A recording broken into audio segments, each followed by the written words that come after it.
friendship that'll never ever end. Now, of course, the famous Firefly Funhouse clock gave us the numbers 11:19. Today's date is November the 19th. So, of course, I'm making this video because it's fun too.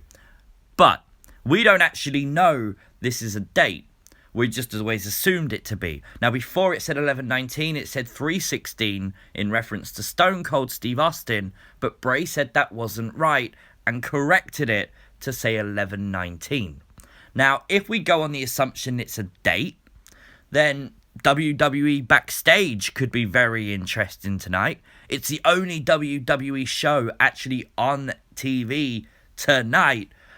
But if it's not an announcement or not something big or something like that, what else could it mean? Well, if it referenced Stone Cold before, why couldn't it reference The Undertaker now? As you can read from Google search results, Calloway made his WWF debut as Kane The Undertaker at a taping of Superstars on November 19th, 1990. That's right, today is Undertaker's 29th anniversary in WWE. That's insane. And also last night on Raw, Bray Wyatt took on Drew McIntyre inside a steel cage match for the dark match. And when he set up for Sister Abigail, he didn't kiss the head of Drew. Instead, he cut his throat just like The Undertaker. He mimicked The Undertaker on basically 1911. It's the closest he's going to wrestle to that date. Is that another hint? Maybe The Undertaker's like the final prize for the Fiend. Now, if you look at the duration of this video, how long it lasts, I actually made it so it lasts 11 minutes 19. So we get 11:19. And all you're thinking right now is thank God that clock didn't say 30:40, right? But anyway, if you are liking these little Easter eggs in this video, make sure you hit that like button and subscribe to the channel if you are new. We are on the road to 15,000 subscribers, so it would be really appreciated if you are new, if you did that.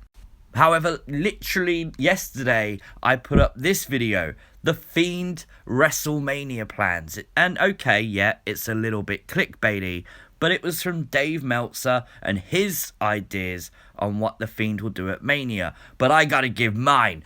I want The Fiend to face The Undertaker. Whether 11:19 refers to The Undertaker or not, this story has to happen. Of course, The Undertaker is the myth. He's the icon, the legend of WWE. He is the heart and soul of it. The Fiend has come into 2019, and for me, personally, he saved WWE. WWE was on its knees, and The Fiend has come in, and legitimately, for the last number of months now, has been the main attraction on every single show. You're always hoping that you're going to get an appearance from The Fiend or an impromptu Funhouse episode from Bray Wyatt. I really think the passing of the torch from two dark characters to have The Undertaker pass that torch to The Fiend, it needs to happen. I want it to happen. I want to hear your thoughts down in the comment section below. Now, of course, on Friday, Bray Wyatt and the Firefly Funhouse interrupted Daniel Bryan, and the wig came out. Now, a lot of people were saying this was Liv Morgan's. I said on my video I didn't expect it to be. It didn't look like him. I did say it looked like Bray's hair. But Wrestling Days on his live stream for Raw last night pointed out that it kind of looks like Wyndham Rotunda's hair. And you know what? He's completely and utterly right. And I want to give him full credit for that because I didn't even think of this. And I've used that Wyndham picture in my videos like 5 times. Didn't cross my mind. I did say on that video, you can go back and check it, that it did look like Bray Wyatt's hair, but I never once put the two together that actually it could look like Wyndham's. And Wrestling Days' theory, all credit to him, that maybe The Fiend is under Bray Wyatt. Maybe The Fiend isn't the outfit. Maybe Bray Wyatt is the outfit. Maybe Wyndham was the outfit. Maybe Husky Harris was the outfit. And Funhouse Bray is another dress-up. And underneath that is The Fiend. I mean, I don't know how WWE would do an unmasking, because that would be awkward. But it's cool. Now, unfortunately, WWE at the moment has a serious issue with a lot of WWE superstars asking for their releases. Of course, famously recently, Mike Kanellis, Luke Harper, One Lorcan, Sin Cara, and the list could go on. I mean, there was a few more as well. But ultimately, I don't think WWE should just grant their release. I think they should say, okay, if you want to go, we'll let you go, but you gotta wrestle one more match against the Fiend. And not as a punishment, but because you want to solidify the Fiend as this dangerous, top main event talent. Now, you can have people like Rowan and that facing jobbers, but why not have the Fiend on SmackDown or on Raw attack one of these guys? Not even just attack, maybe even wrestle them in a match and beat the living hell out of them to the point where we never see them on WWE TV again. And yes, some people say that might be a little bit silly, but coming up with new creative ways to hurt people, I'm all for that. If we see the Fiend like drag someone off by their ankles like One Lorcan and we just never hear from him again, kayfabe wise, that's fun as hell, and it's something I would be invested in watching. And also, it allows those superstars to then go and explore pastures new, and that's what they want. Why not? Now, on Saturday, we saw The Fiend take on Braun Strowman at WWE Washington, D.C.'s live show, I believe it was. I think I got that right. And the big news was he had new attire on. His trousers were not the same as what we've seen before. But good news, on Raw this week, he did have those same trousers we know and love, the clown-like pants, and when he wrestled Drew McIntyre in the steel cage.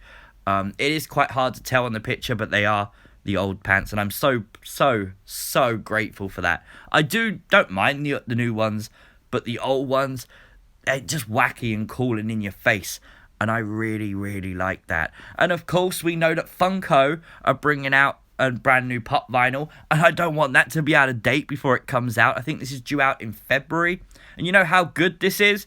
This one is obviously Amazon exclusive, and normally if you're in the UK you gotta pay a bit more because they're not available in the UK. This one is. It is available on Amazon.co.uk. I really can't wait for this. Funko did a great job. Literally the jacket looks amazing. Of course, they captured the mask pretty well. The trousers perfect. The hair looks really cool as well. Of course, Funko work off one mold, so it's quite quick turnaround to get a new character out. I'm just pleased we're starting to see Fiend merch drop into by licenses because it's really cool. Now, I've shouted out these people before, and I've got to do it again on this video because this is kind of a special video. It's the Firefly Funhouse fan group on Facebook. I absolutely love these guys. I don't really use Facebook, but I do go on there occasionally just to check their group. Of course, I'm friends with a lot of them on Twitter as well, and it's definitely worth checking out. If you're watching this video, you're obviously a fan of The Fiend and the Funhouse. Go check them out and enjoy having a chat with people enjoying the same interest as you. Now, of course, this Sunday, Survivor Series. It is Daniel Bryan challenging for the Universal title against The Fiend Bray Wyatt. And I really can't wait for this. Of course, these two have a legitimate history. There's a reason for this. And how weird is it to say this? In 3 weeks, WWE have built this perfectly. The attack on Bryan, the interruption with Bryan in the ring, the Fiend didn't come down and attack him, meaning we're still waiting, we're still wanting more. And of course, there's history with Daniel Bryan turning his back on Bray Wyatt and the Wyatt family. It all makes loads of sense, that exactly why this should be the main event match. I don't think there's a stipulation to this match. I can't remember if there is or not, but I'm hoping there's not, because otherwise I'd look very silly now. But I do think that's really cool. My prediction is The Fiend will win, obviously. But what I really like is it looks like The Fiend is continuing to target people that have wronged him in the past. Of course, you got a lot of names on the WWE roster who that can relate to, including CM Punk, who's only recently just returned to the WWE. I could see WWE saying to Punk, look, our big name right now is Bray Wyatt. I mean, do you want to face him? Here's a load of money. Why not? It makes perfect sense for Punk to want to do this. Why wouldn't Punk want to face the top guy in the company? Of course, Punk and Bray have history, even back to when Bray was Husky Harris, and literally CM Punk absolutely obliterated him with that leather belt. And also reference this, I think it was Jody or Jesse on Twitter. One of you two, I know it was one of you two, told me this. When CM Punk whipped Husky Harris, look at the tattoo. Their wings. They were burnt by the whip. So, is he the angel with the burnt wings? How cool is that little Easter egg? I really like that. A lot. So, of course, this was a fun video to make. It was looking at some old stuff, some new stuff, and everything in between, like the Funko Pop. But I really want to get your thoughts, so let me know them in the comment section down below. Happy 11/19 to everyone watching. Of course, like, share, and subscribe, and I'll see you next time. Peace!